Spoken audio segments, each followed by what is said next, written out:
প্রিয়জনের সঙ্গে ঈদ উদযাপনে শেষ সময়েও বাস, ট্রেন, লঞ্চে ঘরমুখী মানুষের স্রোত। আনন্দযাত্রায় ঝক্কি হলেও নেই অভিযোগ। দিনভর পাটুরিয়া, দৌলদিয়া ও কাঁঠালবাড়ি শিমুলিয়া ঘাটে ঈদে ঘরে ফেরা মানুষের ঢল। অতিরিক্ত যানবাহনের চাপে ঘাট এলাকায় গাড়ির দীর্ঘ লাইন। এবং ঈদ জামায়াতের জন্য প্রস্তুত কিশোরগঞ্জের শোলাকিয়া। নেওয়া হয়েছে কঠোর নিরাপত্তা ব্যবস্থা। বিভাগীয় শহরের ঈদগাহ ময়দানের প্রস্তুতি সম্পূর্ণ।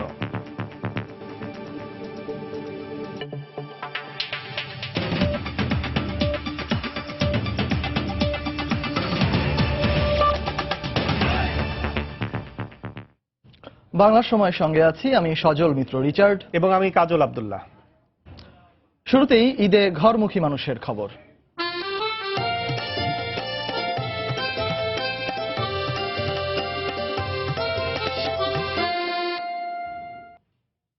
আজ চাঁদ দেখা গেলে কালই হবে পবিত্র ঈদ উল ফিতর। তাই শেষ সময়ে যারা ঢাকা ছাড়ছেন তাদের অনেকেই ঝক্কি ঝামেলা ছাড়াই বাড়ির পথে রওনা হয়েছেন। সকাল থেকে সড়ক, রেল ও নৌপথে যাত্রী চাপ থাকলেও তেমন একটা ভোগান্তিতে পড়তে হচ্ছে না বাড়ি ফেরা যাত্রীদের। অন্যান্য বারের চেয়ে এবার যাত্রাপথে দুর্ভোগ কিছুটা কম বলে জানিয়েছেন যাত্রীরা। খুশির ঈদে আনন্দের মাত্রায় পূর্ণতা আনতে কর্মস্থল থেকে প্রতি বছরই লাখো মানুষ ফেরেন আপন ঠিকানায়, গ্রামে, স্বজনের কাছে। ঈদ উদযাপন করতে গেল কদিন ধরে বাস, ট্রেন আর লঞ্চে চেপে রাজধানী ছাড়ছে মানুষ। আর তাই গত কদিনের তুলনায় ঈদের সম্ভাব্য আগের দিন এই চাপ ছিল চোখে পড়ার মতো। রোববার সকাল থেকেই নির্ধারিত সময়ে কমলাপুর স্টেশন ছেড়ে গেছে বেশিরভাগ দূরপাল্লার ট্রেন। তবে ভিড় বেশি থাকায় অনেককেই জীবনের ঝুঁকি নিয়ে ট্রেনের ছাদে উঠতে দেখা গেছে। উঠাই খুব কষ্ট হয়েছে, এদিক দিয়ে উঠতে অনেক কষ্টে, জানলা দিয়ে উঠতে বাচ্চা নিয়ে খুব কষ্ট। যদিও কষ্ট লাগছে তবুও দেশে যাব, ঈদ করবো, ভালোই লাগছে। মা আছে, আত্মীয় স্বজন আছে, তাদের সাথে একসাথে ঈদ করবো, এই জন্য যাওয়া হচ্ছে, কষ্ট হলেও। ফ্যামিলি নিয়ে গ্রামে যে মা বাবার সাথে, পরিবার পরিজনদের সাথে ঈদ করব, এটার মজাই অন্যরকম। দক্ষিণাঞ্চলের ঘরমুখ যাত্রীদের চাপে ভোর থেকেই মুখর ছিল সদরঘাট লঞ্চ টার্মিনাল। দিনের শুরুতে কানায় কানায় যাত্রী বোঝাই করে বেশিরভাগ লঞ্চ ছাড়তে দেখা গেছে। তবে বেলা বাড়ার সঙ্গে সঙ্গে যাত্রীর চাপ বাড়লে লঞ্চ সংকটে পড়তে হয় অনেককেই। ঘাটে লঞ্চ পাচ্ছি না, লঞ্চ সময় ভিড় অনেক বেশি, এজন্য অপেক্ষা আছি। টাইম মতো লঞ্চটা আসলে আমরা এখন যাইতে পারতাম, বাট এখন এখানে ওয়েট করতে হইতেছে। খুব ভিড়, এখনো লসের এদের কোনো কি ব্যবস্থা নিছে এরা, এখনো তো লস ঠিক মতো আইতেছে না। বেড়াতে যাচ্ছে, অনেক খুশি লাগতেছে। জি, যতই ভিড় হোক এই যে যাইতে অনেক ভালো লাগতেছে। তবে এবারের মহাসড়কের পরিস্থিতি অনেকটা নিয়ন্ত্রণে থাকায় বেশ আয়েসেই বাড়ি ফিরেছেন সড়ক পথের যাত্রীরা। অনেকটা নির্ধারিত সময়েই বাসে উঠতে পেরে স্বস্তি জানিয়েছেন যাত্রীরা। টিকিট পাইনি, শুক্রবার যাওয়ার ইচ্ছা ছিল, আর লেট করে গেলে সমস্যা নাই, থাকবো অনেকদিন। ক্যাম্পাস বন্ধ আছে, ঢাকার ভিতরে জ্যাম নাই, আর বাইরে কি আছে বলতে পারছি না। অনুবাদ তুলনায় মোটামুটি মানুষ ভালো আছে মনে হচ্ছে। আজকে তেমন চাপ নেই তো, আগের যে সিটগুলো ছিল তো বিক্রি হয়ে গেছে। গত 2-3 বছরের তুলনায় এবার সবকিছুই খুব সুন্দরভাবে মেনটেন হচ্ছে। যাত্রীর সার্ভিস, আপনার রাস্তার জ্যাম বলেন, সবকিছু খুব সুন্দরভাবে হচ্ছে। তৈরি পোশাক শিল্পের শ্রমিকদের ছুটি হওয়ায় বিকেলে যাত্রীর চাপ কিছুটা বাড়তে পারে বলে ধারণা করছেন পরিবহন সংশ্লিষ্টরা। রাশেদ লিমন, সময় সংবাদ, ঢাকা। গত বছরের তুলনায় এবার ঈদে যাত্রীদের কাছ থেকে অতিরিক্ত ভাড়া নেওয়ার অভিযোগ অনেক কম বলে জানিয়েছেন সড়ক পরিবহন ও সেতুমন্ত্রী ওবায়দুল কাদের। দুপুরে গাজীপুরে চান্দনা চৌরাস্তা এলাকায় মহাসড়কে যান চলাচল পরিদর্শন করতে গিয়ে তিনি কথা বলেন। এ সময় মহাসড়কে দীর্ঘ যানজটের চিত্র নেই বলেও জানান মন্ত্রী। গত কয়েক বছরের তুলনায় রাস্তায় শৃঙ্খলাও ছিল, বাস টার্মিনালে ভিড় আছে কিন্তু শৃঙ্খলা আছে। কোনো টার্মিনালে আমি বিশৃঙ্খলা দেখিনি। অতিরিক্ত ভাড়ার অভিযোগ গতবারের চেয়ে এবার কম। যেখানে সমস্যা দেখিয়েছেন সেখানে আমাদের সংশ্লিষ্ট দায়িত্বপ্রাপ্তরা গিয়ে অ্যাড্রেস করেছেন, যে কারণে দ্রুত স্বস্তি ফিরে এসছে। কোথাও যানজট পার্মানেন্ট রূপ নিতে পারেনি, ধীর গতিতে চললেও যানজট এবার সেভাবে চোখে পড়েনি। দর্শক, ঘরে ফেরা মানুষের খবর জানাতে রাজধানীর বিমানবন্দর রেল স্টেশনে আছেন আমাদের রিপোর্টার তোহা খান তামিম। সরাসরি চলে যাব তার কাছে। তামিম, সজল, আজ যদি দেশের আকাশে চাঁদ দেখা যায় তাহলে আগামীকালকে কিন্তু পবিত্র ঈদ উল ফিতর অনুষ্ঠিত হবে। আপনি জানেন যে শেষ মুহূর্তে রাজধানীবাসী, তারা কর্মব্যস্ত রাজধানীবাসী, তারা কিন্তু আসলে এই নগর ছাড়ছেন, নারী টানে বাড়ি ফিরছেন, প্রিয়জনের টানে শেকড়ের সন্ধানে তারা কিন্তু আসলে বাড়ি যাচ্ছেন। পবিত্র ঈদ উল ফিতর উদযাপনে তারা ঈদের আনন্দ ভাগাভাগি করে নেবেন। সারা দিনই কিন্তু আমরা দর্শকদের জন্য এই ঈদের ঘরে ফেরা মানুষের খবরাখবর জানিয়েছিলাম বিভিন্ন স্টেশন থেকে। আমরা এখন রাজধানীর বিমানবন্দর স্টেশনে রয়েছে। এখানে সকাল থেকে আমরা ভিড় লক্ষ্য করেছি। এখন পর্যন্ত আমি জানেন যে আমাদের এই শেষ মুহূর্তে এসে, অর্থাৎ বিকেলবেলা, কিন্তু মানুষ এখনো ঘরে ফিরছেন এবং আমার পেছনে আপনি দেখতে পাচ্ছেন এখনো কিন্তু শত শত মানুষ আসলে দাঁড়িয়ে রয়েছে তাদের কাঙ্ক্ষিত ট্রেনের জন্য। কিছুক্ষণ আগেই একটি ট্রেন সিরাজগঞ্জের উদ্দেশ্যে ছেড়ে চলে গেছে, সিরাজগঞ্জ এক্সপ্রেস। এছাড়া সকাল থেকে বিভিন্ন ট্রেন চলে গেছে। আমি স্টেশন কর্তৃপক্ষের সাথে কথা বলেছিলাম, তারা বলছিলেন যে প্রায় এখন পর্যন্ত এই বিকেল নাগাদ প্রায় 25 থেকে 26টি ট্রেন আসলে এখান থেকে ছেড়ে গিয়েছে এবং আরও বেশ কিছু ট্রেন এখনো অপেক্ষমান রয়েছে। বিশেষ করে আমি যদি বলি যে চিত্রা এক্সপ্রেস, যেটি খুলনার উদ্দেশ্যে ছেড়ে যাবে সন্ধেবেলা। এছাড়া তিতাস এক্সপ্রেস রয়েছে ব্রহ্মপুত্র, এছাড়া যমুনা, তারাকান্দি, এছাড়া বিভিন্ন যে ট্রেনগুলো রয়েছে, অর্থাৎ বিভিন্ন ট্রেন এখন কিন্তু আসলে কিছু সময়ের পরপর কিন্তু ছেড়ে যাবে। রাত্রি 12টা 30 পর্যন্ত আসলে এখানে রয়েছে। রাত্রি 12টা 30-এ শেষ ট্রেন যেটি যাবে সেটি হচ্ছে তুর্না নিশিতা, যেটি চট্টগ্রামের উদ্দেশ্যে ছেড়ে যাবে। তো সজল, প্রতিটি ট্রেনই কিন্তু মোটামুটি বলা যায় যে কিছু কিছু বিরতিতে গিয়েছে 10 মিনিট, 15 মিনিট, কোনো কোনো ক্ষেত্রে আধা ঘন্টা। একটি ট্রেন যেটি হচ্ছে রংপুর এক্সপ্রেস, সেটির ব্যাপারে আসলে কয়েকদিন ধরে আমরা অভিযোগ শুনে আসছিলাম। সেটি কিন্তু আসলে প্রায় 6 ঘন্টা লেট করে সেটি এখান থেকে ছেড়েছে। যাত্রীদের কষ্ট হয়েছে অপেক্ষা করতে, যাত্রীরা এখানে অপেক্ষা করেছেন, কষ্ট করেছেন, তারপরেও বাড়ি ফেরার যে আনন্দ, বাড়ি ফেরার যে মজা, ঈদের আনন্দ ভাগাভাগি করে নেবেন, প্রিয়জনের সাথে ঈদ আনন্দ উপভোগ করবেন, এটি আনন্দের কাছে আসলে এই সমস্ত কষ্ট আসলে ম্লান হয়ে গিয়েছে। তো সব মিলিয়ে বলা যায় যে বেশ আনন্দ নিয়ে, মনের উচ্ছ্বাস নিয়ে বাড়ি ফিরছেন। এখন মোটামুটি যেই যাত্রীদের উপস্থিতি অন্যান্য দিনের তুলনায় মোটামুটি এখন উপস্থিত রয়েছে। তো এই ছিল আমার হাতে সজল ঈদে ঘরমুখ মানুষের ট্রেনের যাত্রীদের। এখন আমি চলে যাব স্টুডিওতে আপনার কাছে। সজল। দর্শক, ঈদে ঘরে ফেরা মানুষের যাত্রার সবশেষ খবরাখবর জানাতে রাজধানীর বিমানবন্দর রেল স্টেশন থেকে আমাদের সাথে যোগ দিয়েছিলেন রিপোর্টার তোহা খান তামিম। চলে যাচ্ছি পরবর্তী খবরে। শেষ মুহূর্তেও পাটুরিয়া, দৌলতিয়া ও কাঁঠালবাড়ি শিমুলিয়া ঘাটে ছিল ঈদে ঘরে ফেরা মানুষের ঢল। সকাল থেকে পাটুরিয়া ঘাটে যানবাহনের চাপ লক্ষ্য করা যায়। ঘাট এলাকায় ছিল গাড়ির দীর্ঘ সারি। ঈদ যাত্রার শেষ দিনেও লঞ্চেও ছিল উপচে পড়া ভিড়। ঘাটের আইন শৃঙ্খলা রক্ষায় মোতায়েন রয়েছে পর্যাপ্ত পুলিশ।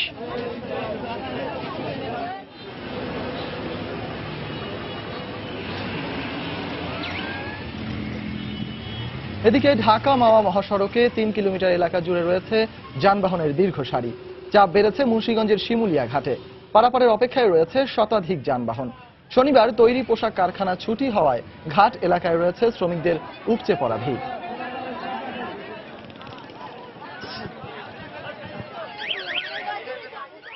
ঘরমুখী মানুষের চাপ দেখা গেছে মাদারীপুরের কাঁঠালবাড়ি শিমুলিয়া নৌ রুটে।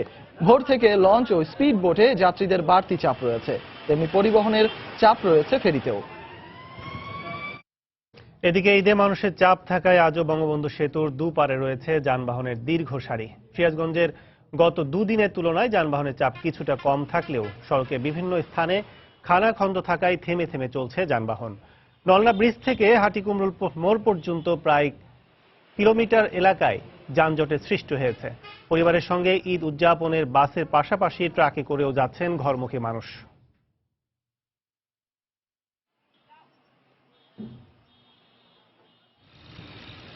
টাঙ্গাইলের মির্জাপুর থেকে বঙ্গবন্ধু সেতুর পূর্ব পার পর্যন্ত থেমে থেমে চলছে যানবাহন। সকালে কয়েকটি স্থানে গাড়ি বিকল হয়ে যাওয়ায় এবং টোল প্লাজায় যান্ত্রিক ত্রুটি দেখা দেয় বঙ্গবন্ধু সেতুর উপর দিয়ে যান চলাচল কিছুক্ষণ বন্ধ থাকে। এতে মহাসড়কে যানজট তৈরি হয়, তবে দুপুর থেকে গাড়ির চাপ কমে আসে।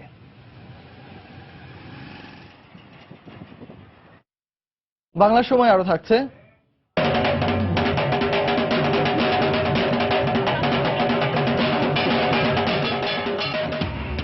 দেশের বিভিন্ন স্থানে সনাতন ধর্মাবলম্বীদের বর্ণাঢ্য রথযাত্রা। সন্ত্রাস ও জঙ্গিবাদ মুক্ত অসাম্প্রদায়িক দেশ গড়ে তোলার প্রত্যয়।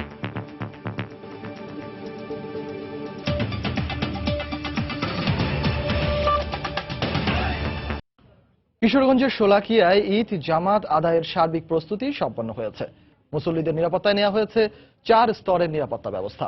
এছাড়া যাতায়াতের সুবিধার্থে বিশেষ ট্রেনের ব্যবস্থা করেছে রেল কর্তৃপক্ষ। কিশোরগঞ্জ থেকে বাবলু আহমেদের পাঠানো তথ্য ও ছবি নিয়ে ডেস্ক রিপোর্ট। গত বছর শোলাকিয়া ঈদগাহ মাঠের কাছে নিরাপত্তার দায়িত্বে থাকা পুলিশ সদস্যদের উপর জঙ্গি হামলায় 2 কনস্টেবল সহ 4 জন নিহত হয়। এরপর এবারের ঈদ জামাত নিয়ে স্থানীয়দের মধ্যে বিরাজ করে শঙ্কা। এসব বিবেচনায় রেখে এবছর শোলাকিয়া ঈদগাহ জুড়ে নেওয়া হয়েছে বিশেষ নিরাপত্তা পরিকল্পনা। মুসল্লিদের নিরাপত্তায় স্থাপন করা হয়েছে ওয়াচ টাওয়ার ও ক্লোজ সার্কিট ক্যামেরা। মাঠের চারপাশে র্যাব পুলিশের পাশাপাশি নজরদারি থাকবে বিভিন্ন গোয়েন্দা সংস্থার। আইন শৃঙ্খলা রক্ষাকারী বাহিনীকে প্রয়োজনীয় আইনগত দিক নির্দেশনা প্রদানের জন্য বিজ্ঞ নির্বাহী ম্যাজিস্ট্রেট নিয়োগ থাকবে। এছাড়া সাদা পোশাকে আইন শৃঙ্খলা রক্ষাকারী বাহিনী সদস্যরা কাজ করবে। প্রত্যেকটা মানুষকে আমরা তল্লাশির মাধ্যমে মাঠের মধ্যে প্রবেশ করাতে চেষ্টা করব।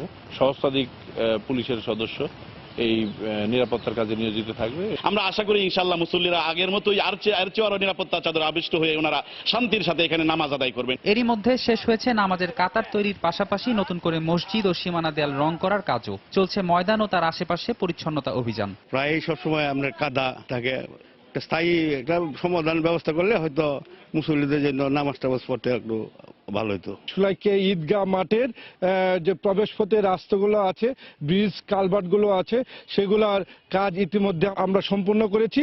এদিকে মুসল্লিদের যাতায়াত সুবিধার জন্য ঈদের দিন সকালে ভৈরব ও ময়মনসিংহ থেকে 2টি বিশেষ ট্রেনের ব্যবস্থা করা হয়েছে। একটি ট্রেন ভৈরব বাজার ছাড়বে সকাল 6টায়, কিশোরগঞ্জ পৌঁছবে 8টায় এবং ময়মনসিংহ থেকে 5:45, কিশোরগঞ্জ পৌঁছবে 8:30-এ। এবছর শোলাকিয়া ঈদগাহ মাঠে ঈদুল ফিতরের 190তম জামাত অনুষ্ঠিত হবে। প্রতি বছর দেশ বিদেশের লক্ষাধিক মুসল্লি দক্ষিণ এশিয়ার দীর্ঘতম ঈদগাহ ময়দানে ঈদের জামাত আদায় করেন। সময় সংবাদ, কিশোরগঞ্জ। রাজধানী সহ সারা দেশে সম্পূর্ণ হয়েছে ঈদ জামাতের সকল প্রস্তুতি। ধর্মপ্রাণ মানুষের অংশগ্রহণে নির্বিঘ্নে ঈদের জামাত আদায়ের জন্য বিভাগীয় শহরের পাশাপাশি জেলা শহরগুলোতেও পর্যাপ্ত নিরাপত্তা ব্যবস্থা নিয়েছে আইন শৃঙ্খলা রক্ষাকারী বাহিনী। ব্যুরো প্রতিনিধিদের পাঠানো তথ্য, ছবি নিয়ে ডেস্ক রিপোর্ট। দিনাজপুরে ঐতিহাসিক গড়ে শহীদ বড় ময়দানে নির্মাণ করা হয়েছে দৃষ্টিনন্দন ঈদগাহ মিনার। এই মাঠে এবার 5 লাখ মুসল্লি একসাথে নামাজ আদায় করতে পারবে বলে জানিয়েছেন জেলা প্রশাসক। সকাল 9টায় ঈদের প্রধান জামাত অনুষ্ঠিত হবে। নবনির্মিত ঈদগাহে রয়েছে 52টি গম্বুজ। নির্মাণ করা হয়েছে 516 ফিট লম্বা 32টি আর্চ। চট্টগ্রাম নগরীতে সিটি কর্পোরেশনের উদ্যোগে এবার 250-র বেশি উন্মুক্ত স্থানে ঈদ জামাত অনুষ্ঠিত হবে। নগরীর জমিয়াতুল ফালাহ জামে মসজিদ ময়দানে সকাল 8টায় হবে প্রধান জামাত। এখানে 50,000-এর বেশি মানুষ একসাথে ঈদের নামাজ আদায় করতে পারবেন। নামাজ নির্বিঘ্ন করতে জোরদার করা হয়েছে নিরাপত্তা ব্যবস্থা। রাজশাহীতে প্রধান জামাত হবে হযরত শাহ মখদুম কেন্দ্রীয় ঈদগাহ ময়দানে। এছাড়া 122টি স্থানে ঈদের নামাজের প্রস্তুতি নিয়েছে সিটি কর্পোরেশন। প্রতিটি মাঠে শামিয়ানা টানানো সহ নামাজের সব প্রস্তুতি সম্পন্ন করা হয়েছে। বরিশালে ঈদুল ফিতরের প্রধান জামাত হবে হেমায়েতুদ্দিন কেন্দ্রীয় ঈদগাহ ময়দানে সকাল 8:30টায়। এরই মধ্যে শেষ হয়েছে সব ধরনের প্রস্তুতি। এছাড়া খুলনা ও সিলেটে ঈদ জামাতের সকল প্রস্তুতি সম্পন্ন করেছে সিটি কর্পোরেশন। নেওয়া হয়েছে সর্বোচ্চ নিরাপত্তা ব্যবস্থা। তাসমিন আফরোজ, সময় সংবাদ। দেশের বিভিন্ন স্থানে উৎসাহ উদ্দীপনার মধ্য দিয়ে পালন করা হচ্ছে সনাতন ধর্মাবলম্বীদের অন্যতম প্রধান ধর্মীয় অনুষ্ঠান রথযাত্রা উৎসব। রথযাত্রাকে কেন্দ্র করে নেওয়া হয় কঠোর নিরাপত্তা ব্যবস্থা। বিকেলে চট্টগ্রামের ডিসি হিলে রথযাত্রার উদ্বোধন করেন সিটি কর্পোরেশনের মেয়র আ.জ.ম নাসির উদ্দিন। পরে নন্দনকানন এলাকা থেকে শুরু হয় রথযাত্রা। ঢোল বাদ্যের তালে তালে নগরীর গুরুত্বপূর্ণ সড়ক ঘুরে ইসকন মন্দিরে গিয়ে শেষ হয় সেটি।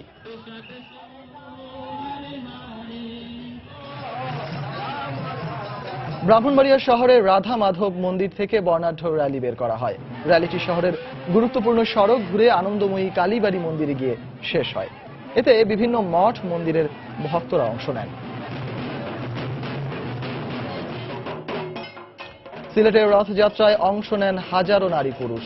ঢোল বাদ্যের তালে নেচে গেয়ে আনন্দ প্রকাশ করেন তারা। রথযাত্রা নির্বিঘ্ন করতে আইন শৃঙ্খলা রক্ষা বাহিনীর পক্ষ থেকে নেওয়া হয় বিশেষ নিরাপত্তা ব্যবস্থা।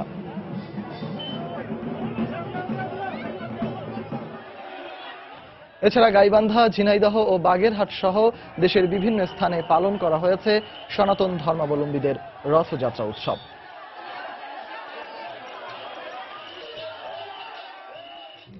বাংলা সময় আরো থাকছে। সৌদি আরব সহ মধ্যপ্রাচ্যের সঙ্গে মিল রেখে দেশের বিভিন্ন স্থানে ঈদ উল ফিতর উদযাপন, শতাধিক গ্রামে উৎসাহ উদ্দীপনায় ঈদের নামাজ আদায়।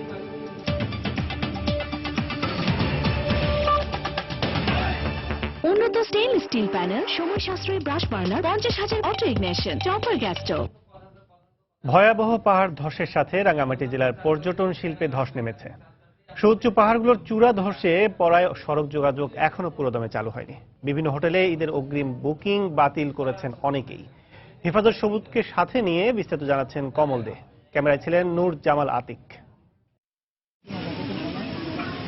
গত 13 জুন ভয়াবহ পাহাড় ধসে চরম বিপর্যয় নেমে এসেছে রাঙ্গামাটির পর্যটন শিল্পে। অধিকাংশ পাহাড় ভেঙে পড়েছে, বিপর্যস্ত সড়ক যোগাযোগ পুরোদমে চালু হয়নি। রাঙ্গামাটি সদর থেকে পর্যটন কেন্দ্রে যাওয়ার পথে অন্তত 10টি স্থানে লাল পতাকা লাগানো হয়েছে, সড়ক ঝুঁকিপূর্ণ হয়ে ওঠায়। বেচা কিনাও নাই, কাস্টমারও নাই, কারণ এখন ওই রাস্তাঘাট খারাপ না, ওইটা ভেঙে গেছে, এই জন্য মানুষ আসতে পারতেছে না। বেচা কিনা একদমই কম, আর ঈদের মধ্যে তো আমরা তো একদম বনি করতে পারতেছি না এখন। প্রতি বছরই ঈদের ছুটিতে ভ্রমণকারীরা ছুটে আসেন রাঙ্গামাটিতে। অনেকেই হোটেল মোটেল ঈদের জন্য অগ্রিম বুকিং দিয়েও রেখেছিল। এখন অবস্থা অনেক খারাপ, পর্যটক শূন্য বললে চলে। এখন আমাদের যা অ্যাডভান্স বুকিং ছিল তাও অলরেডি ক্যান্সেল হয়ে গেছে। যেহেতু রাস্তা চালু হয়েছে, সেক্ষেত্রে আমাদের যারা রাঙ্গামাটিতে বেড়াতে তারা অবশ্যই আসবে। ভেঙে পড়া রাস্তা সহ সবগুলো স্থাপনা পুনরায় সংস্কার করে পর্যটন শিল্পকে ঘুরে দাঁড়াতে অনেক সময় লাগবে বলে মনে করেন পৌর মেয়র। রাস্তা ভেঙে গেছে, লেগ সাইড ভেঙে গেছে, এগুলো হয়তো আবার নতুন আঙ্গিকে যখন তৈরি করা হবে হয়তো পর্যটন সেক্টরটা অর্থাৎ পর্যটন নগর হিসেবে একটি পূর্ণতা পেতে পারে। পাহাড় ধসের পর 9 দিন বন্ধ থাকলো গত বৃহস্পতিবার চট্টগ্রাম রাঙ্গামাটি সড়ক পুনরায় খুলে দেওয়া হয়েছে। তবে অনুমতি রয়েছে শুধুমাত্র হালকা যানবাহন চলাচলের। রাঙ্গামাটি পার্বত্য জেলার প্রতীক হিসেবে চিহ্নিত এই ঝুলন্ত ব্রিজ, এই ব্রিজ দেখার জন্য দেশের দূর দূরান্ত থেকে পর্যটকরা রাঙ্গামাটিতে ছুটে আসেন। কিন্তু ভয়াবহ পাহাড় ধসের পর খোদ এই ব্রিজটি ঝুঁকির মধ্যে পড়েছে। আগামীতে এই ঝুঁকিপূর্ণ ব্রিজ কতটা পর্যটক আকর্ষণ করতে পারে তাই এখন দেখার বিষয়। রাঙ্গামাটি থেকে কমল দে, সময় সংবাদ। বরিশাল শের-ই-বাংলা মেডিকেল কলেজ হাসপাতালে চিকিৎসকের অবহেলায় এক নবজাতকের মৃত্যুর অভিযোগ উঠেছে। সকালে এই ঘটনা ঘটে। নবজাতকের স্বজনরা জানান, পটুয়াখালীর ইয়ানুর বেগমকে শুক্রবার হাসপাতালে ভর্তি করা হয়। গতকাল রাতে তার সিজার করার পর মৃত নবজাতকের জন্ম হয়। তবে স্বজনদের অভিযোগ, জন্মের সময় চিকিৎসকের অবহেলায় শিশুর মাথার এক পাশে কেটে ফেলায় তার মৃত্যু হয়েছে। এদিকে বিষয়টি দুর্ঘটনা বলে জানিয়েছেন হাসপাতাল কর্তৃপক্ষ। কিভাবে কি কেদারে নেচে আমরা দেখিনি, দেখি আমরা ওই মাথায় মাথা সেলাই। ন্যায্য বিচার হোক এবং দৃষ্টান্তমূলক শাস্তি হোক, যে শিশু মা বাঁচার জন্য মানুষ হসপিটালে আসে, এইরকম মৃত্যুবরণ করে যেন না যাইতে হয়। এখানে বাচ্চার মাথায় কোনো রকমের জখম হয় নাই এবং আমার ডাক্তারদের কোনো রকম নেগলিজেন্সি ছিল না, একটা দুর্ঘটনা মাত্র। নারায়ণগঞ্জে এসবি স্যাটেলাইট কেবল নেটওয়ার্কের উদ্যোগে গরিব ও অসহায় পরিবারের মাঝে ঈদ সামগ্রী বিতরণ করা হয়েছে। সকালে শহরের পাইকপাড়ায় আদর্শ বালিকা বিদ্যালয় মাঠে এ কর্মসূচির উদ্বোধন করেন প্রতিষ্ঠানটির স্বত্বাধিকারী নারায়ণগঞ্জ সিটি কর্পোরেশনের স্থানীয় কাউন্সিলর আব্দুল করিম বাবু। প্রায় 10,000 অসহায় পরিবারকে চাল, ডাল, তেল, দুধ ও সেমাই সহ 10 ধরনের ঈদ সামগ্রী দেয়া হয়।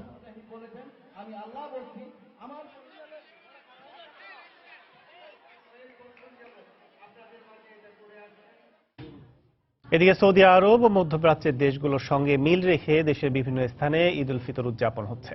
সকালে শতাধিক গ্রামের লক্ষাধিক মানুষ ব্যাপক উৎসাহ উদ্দীপনার মধ্য দিয়ে ঈদের নামাজ আদায় করেন। জেলা প্রতিনিধিদের পাঠানো তথ্য, ছবি নিয়ে ডেস্ক রিপোর্ট। মাদারীপুরের 25টি গ্রামের প্রায় 30,000 মানুষ ঈদ উদযাপন করেছেন। সকালে সদর উপজেলার তাল্লুক গ্রামের চর কালিকাপুর সরকারি প্রাথমিক বিদ্যালয় মাঠে ঈদের প্রধান জামাত অনুষ্ঠিত হয়। নামাজ শেষে কোলাকুলির মাধ্যমে নিজেদের মাঝে ঈদের আনন্দ ভাগ করে নেন তারা। আজকে ঈদ পাঞ্জাবি পরছি, ভালো লাগছে, ঈদের নামাজ পড়ছি। সৌদি যদি চাঁদ দেখার পর তার পার্শ্ববর্তী দেশগুলো ঈদ করতে পারে, সেই ক্ষেত্রে আমাদেরটাই আমরা মনে করি সঠিক। তাকে সৃষ্টি না করলে কুল মাকলুকাত কিছু সৃষ্টি করতো না, সেই দয়াল নবীর থেকে নিয়মটা আমরা ওই অনুসরণে আমরা ঈদ করতেছি।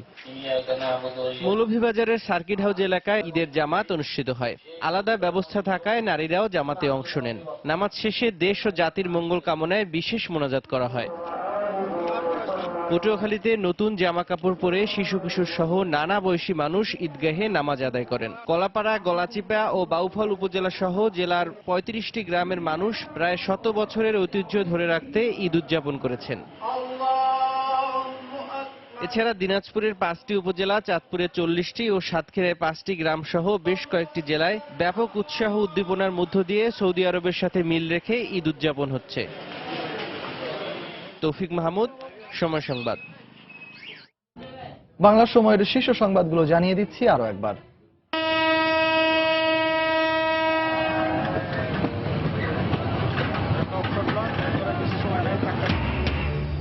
প্রিয়জনের সঙ্গে ঈদ উদযাপনে শেষ সময়েও বাস, ট্রেন, লঞ্চে ঘরমুখী মানুষের স্রোত।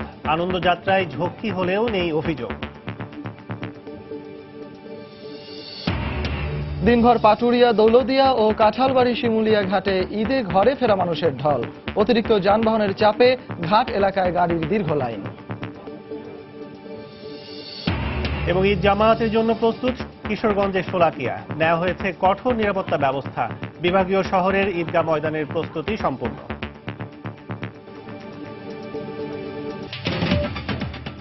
এই ছিল বাংলার সময়ে। যে কোনো খবর পেতে ভিজিট করুন সময়নিউজ.tv। এছাড়া এইমাত্র পাওয়া খবর আপনার মোবাইলে পেতে SMS করুন *BN লিখে পাঠিয়ে দিন 16242 নম্বরে। সঙ্গেই থাকুন সময়ের।